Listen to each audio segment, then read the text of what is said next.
हफ्ते भर पहले भारतीय जनता पार्टी में शामिल हुई अभिनेत्री पायल सरकार ने चुनाव लड़ने की खुद भी इच्छा जताई है। वो कह रही है मैं भी चुनाव लड़ना चाहती हूं। बीजेपी अगर बंगाल में सत्ता में आएगी तो राज्य में हिंसा रुकेगी, ये कहा है पायल सरकार ने।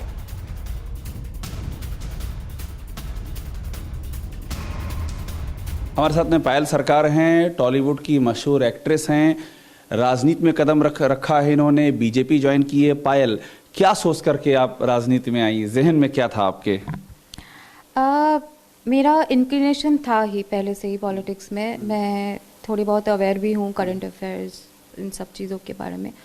फिर मेरे पास ये कुछ दिन पहले ये ऑफ़र आया बीजेपी ज्वाइन करने का, तो मुझे लगा था कि ये सही वक्त है ज्वाइन करना, कि अगर बीजेपी ज्वाइन करके अगर मुझे यहाँ से थोड़ा बहुत बैकअप, थोड़ा बहुत सपोर्ट मिले पार्टी का, तो मैं आगे जाके थोड़े अच्छे तरीके से, थोड़े प्लान्ड वे में कुछ काम कर सकूं। जहन में इंस्पिरेशन के तौर पे भी कोई है क्या? क्या इंस्पायर करता है आपको? आपने पॉलिटिक्स ज्वाइन की, आपने बीजेपी ज्वाइन की, कुछ इंस्पिरेशन आपके जहन में? इंस्पिरेशन तो ऑब्वियसली है, और वो हमारे प्रधानमंत्री श्री नरेंद्र मोदी जी ही है, और कि ये कोई एक्सेप्शन नहीं है।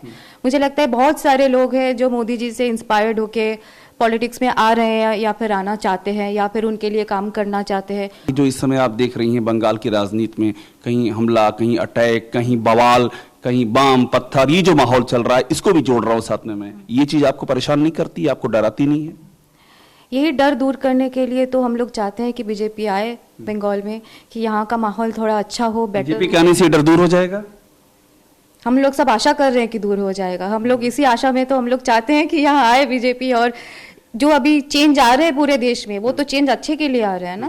तो अच्छे दिन आएंगे, तो मोदी जी ने बोला है, तो अच्छे दिन यहाँ पे भी आना चाहिए। एक बात बताइए कि आप लोगों ने बीजेपी की ओर रुख किया है, आपकी बहुत सारी साथी हैं, मिमी, नुसरत, वो सब टीएमसी के साथ गई हैं, कई सारे एक्ट्रेस टीएमसी के साथ गए हैं, तो आप लोग भी उस तरफ जा सकते थे, लेकिन आप नहीं गए, आप इस तरफ आए।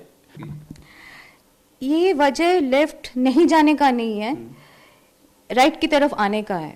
राइट की तरफ आने का है। हाँ, तो मतलब मुझे वहां क्यों नहीं जाना था वो सवाल नहीं है, सवाल ये है कि मुझे यहाँ आना था, तो मुझे यही रास्ता सही लगा, तो इसीलिए मैं यहाँ हूँ। अच्छा, राजनीति में जब भी कोई ज्वाइन करता है, कुछ आगे का प्लान करता है, ठीक है ना? बीजेपी की लीडर क्या चाहती है? विधायक बनना चाहती है, मंत्री बनना चाहती है, कुछ तो ईमानदारी से कुछ तो होगा जहन में आपके। ऑब्वियसली मैं चुनाव लड़ना चाहती हूँ, अगर मुझे मौका मिले तो। अगर जो लोग हैं वो लोगों को अगर लगता है कि मैं इसके काबिल हूँ कि मैं चुनाव लड़ सकती हूँ, तो मैं ज़रूर लड़ना चाहती हूँ। तो पायल सरकार कह रही हैं कि बिल्कुल चुनाव लड़ना चाहूंगी, यानी वो भी टिकट एक्सपेक्ट कर रही हैं। और खबर यह भी आ रही है कि पायल सरकार का नाम इस लिस्ट में शामिल हो सकता है। कुमार कुंदन हमारे संवाददाता हमारे साथ मौजूद हैं। कुमार, देखिए बहुत सारे एक्टर्स, एक्ट्रेसेस, बहुत सारे ऐसे नेता जो कि टीएमसी में थे, बीजेपी में आ गए, और हर कोई जो आया है उसकी एक्सपेक्टेशंस हैं, उम्मीदें हैं।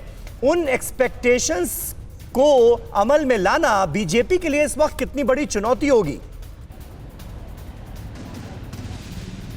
समीर, आपने सही कहा, और यही सबसे बड़ी चुनौती है। खास करके अगर हम अभी 60 विधानसभा सीटों की बात करें तो उसमें झारग्राम एक ऐसी लोकसभा सीट है जिसमें भारतीय जनता पार्टी विजयी हुई थी पिछली बार। एक और लोकसभा सीट से भारतीय जनता पार्टी है, जबकि टीएमसी से शुभेंदु अधिकारी जब से आए हैं उसके बाद से जो 2 लोकसभा सीट वहाँ कांति या लोकमुख, वहाँ से जो है जितने भी टीएमसी के कार्यकर्ता हैं, अगर वो शुभेंदु अधिकारी के साथ आए हैं तो उनकी भी अपेक्षा है कि हमको टिकट मिले और हम चुनाव लड़ें।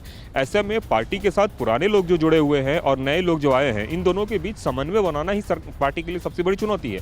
और यही वजह है कि आज की बैठक में अभी शुभेंदु अधिकारी से लेकर राजीव बैनर्जी से लेकर सारे तमाम पुराने जो भारतीय जनता पार्टी के नेता, चाहे पूर्व प्रदेश अध्यक्ष राकेश सिन्हा हो या दिलीप घोष हो, कैलाश विजयवर्गीय हो, सब लोग बैठे हुए हैं और वही समन्वय की कोशिश की जा रही है, ताकि एक बार जब टिकट डिस्ट्रीब्यूशन हो जाए तो उसके बाद कोई बवाल ना हो। क्योंकि निश्चित रूप से पुराने कार्यकर्ताओं को इस बात का मलाल होता है कि जो लोग नए आए हैं, पैराशूट से उतर के आए हैं, अचानक से पार्टी उसको टिकट दे रही है, तो उन लोगों को समझाना बुझाना ये भी बड़ी चुनौती है, और इनको लेके भी रणनीति है। तो ये जो अभी बैठक चल रही है उसमें जो सबसे बड़ा मुद्दा यही आ रहा है कि पुराने कार्यकर्ताओं को कैसे समझाया जाए और नए लोगों को कैसे समाहित किया जाए, और इन दोनों के बीच कैसे समन्वय बनाया जाए ताकि जीत सुनिश्चित हो सके। परवाह देश की, सोमवार से शुक्रवार रात 10 बजे TV9 भारतवर्ष पर।